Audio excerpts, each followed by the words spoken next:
And I got a question for you. This is a long one, y'all. I don't know if I'm gonna be able to make it. Watch this tree. This has probably been the biggest issue that we dealt with in our full-time RV life. What do you say?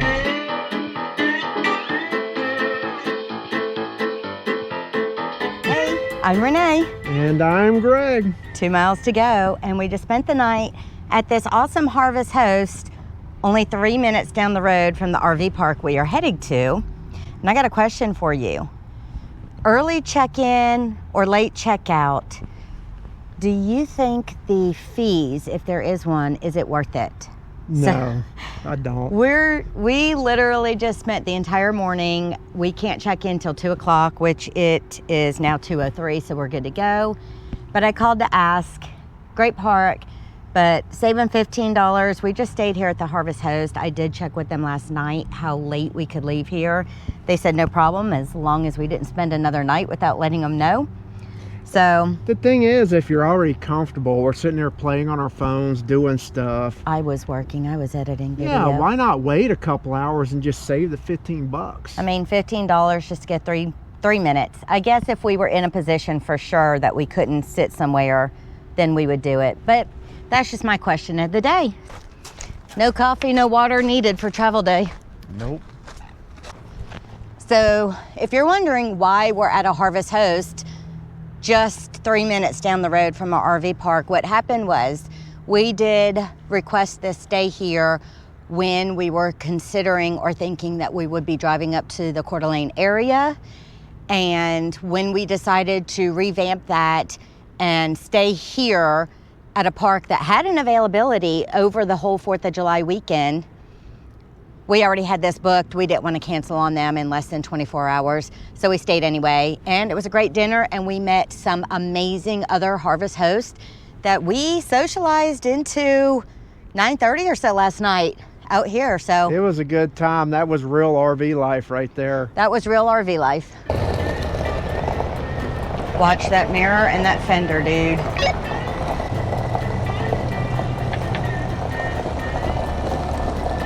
So we have 1.3 miles to go, a 3-minute drive. This is a long one, y'all. I don't know if I'm gonna be able to make it. I am glad that we don't have another 4+ hour day. All this traffic's adding to the trip. And just that quick, we're here. We have arrived. Oh, Skittles got in trouble. Why you gotta be complaining about today's travel day, Skittles? We're done. She ain't done.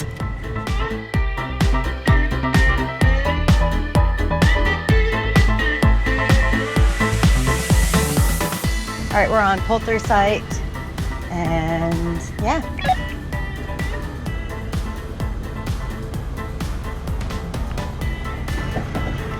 You're gonna have to go way up and then reposition because you're coming across the grass already. Had a feeling.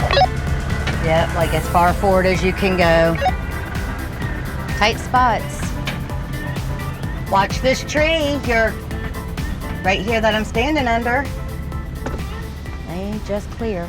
Big rig stress. 4th of July in the Tri-Cities area, and we are down at Columbia Park. We're not gonna hang out for the fireworks this evening, I don't think, but we're checking out everything during the day. Dude, everybody's probably watching this and laughing at my hat right now. I'm watching you and laughing at your hat right now. So it is a gorgeous day for this. I mean, I could not imagine being in hotter weather and really cooler weather, because that would probably, we would have had to get you like some running leggings and a turtleneck shirt and really made you look like a dork. Hang on a second though, y'all check this out. My George Washington socks. Which also have his signature George Washington's on the sole. So that adds a little spice to the outfit for sure. This area of the country, it's that whole summertime weather where if you're in the shade, it's amazing. Yeah.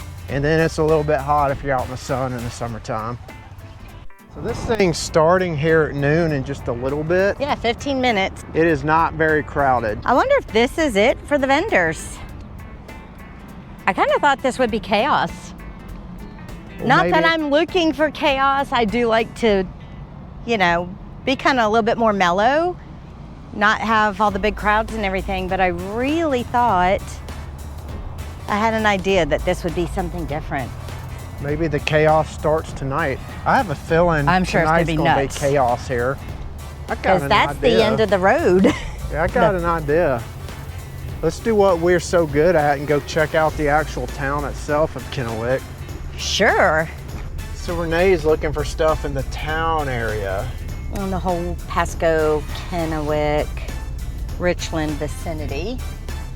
And Renee and I kept seeing along the riverfront family groups starting to picnic and cook out together. It lends to the whole thing too. A part of full-time RV life is you're not having that big family group gathering. Right. Like in a sticks and bricks for sure.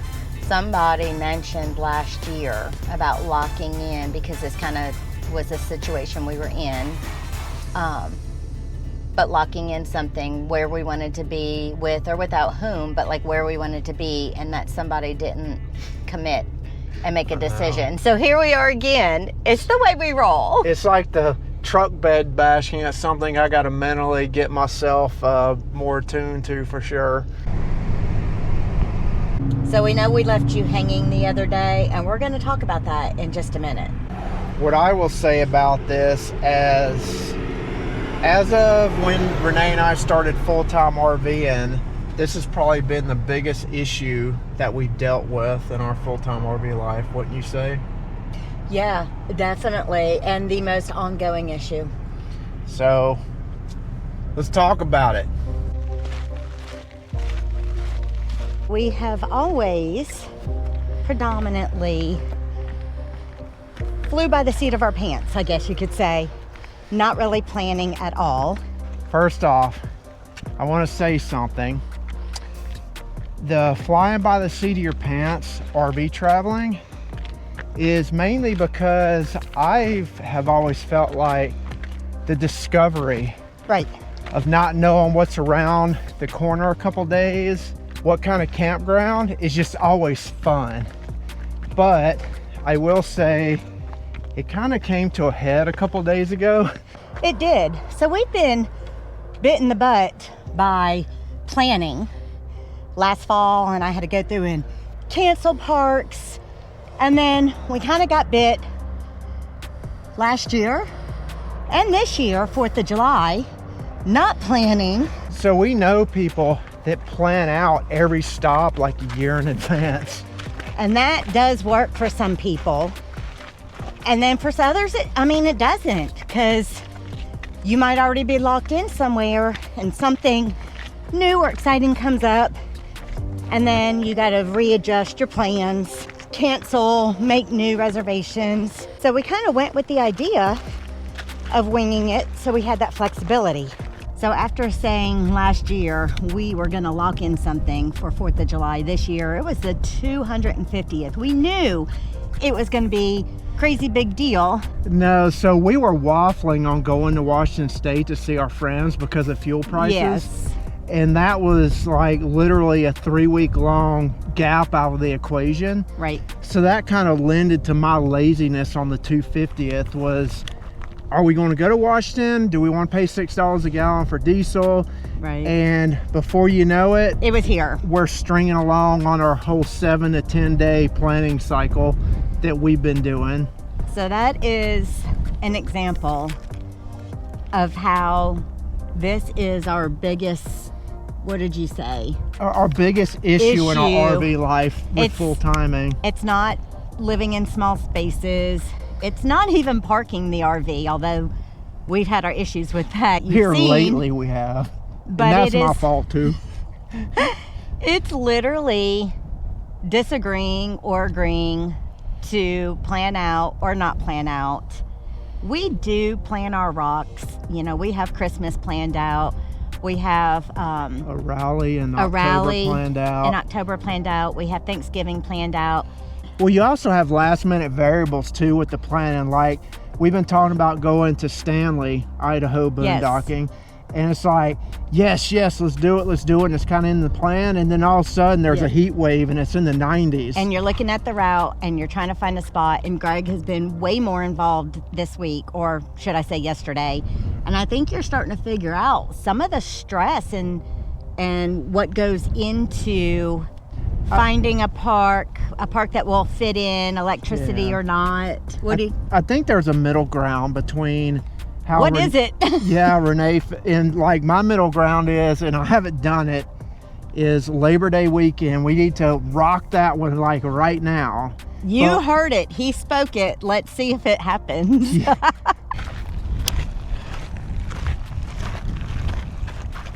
I guess what we're really getting at here is we still can't figure it out. We can't figure out how far we want to plan, if we want to plan, do we want to wing it, and finding a balance, because I don't think either one of us wants to be solely in charge of the plans. No. So first thing I'm saying to kind of wrap this up is we're not perfect RVers, and we don't claim to be. I'm not going to be preaching on video about it. So this is my request to y'all watching. Comment and tell me what your zone is that works for you if you do these long trips like this, and let us know, because we're just kind of open to suggestions with it. It's never a bad suggestion, right? This is a really cool hike, a lot steeper than I thought, but we're getting a little bit of workout because it's got a pretty decent incline, I guess you'd say. So the total elevation trail gain is 3.3, so about 1.66 miles, 1,000 foot of elevation gain. So it's not long, but you're rolling up constantly. Yeah, so it feels good. So it did say this is a loop trail. I think so. I think we're the only ones going up. She's asking the guy that can't plan our destinations how the trail actually looks. We can't plan our hikes either beyond water and walking stick. I just look at the distance and elevation gain. If that's like in our zone, we just roll out with it. All I know is looking behind us and looking ahead of us, it's all people going down. Well, it's going to be a good dinner tonight. Ooh, what's for dinner? Oh, no. So with all that said, we leave here in 2 days, and we're going to stop at a Harvest Host for one night, and then go 30 minutes and check out a first come first serve park. If that doesn't work out, we can go back to the same Harvest Host or head on down, and I have 2 more options en route that aren't too far. We're still winging it, y'all. We're still just winging it.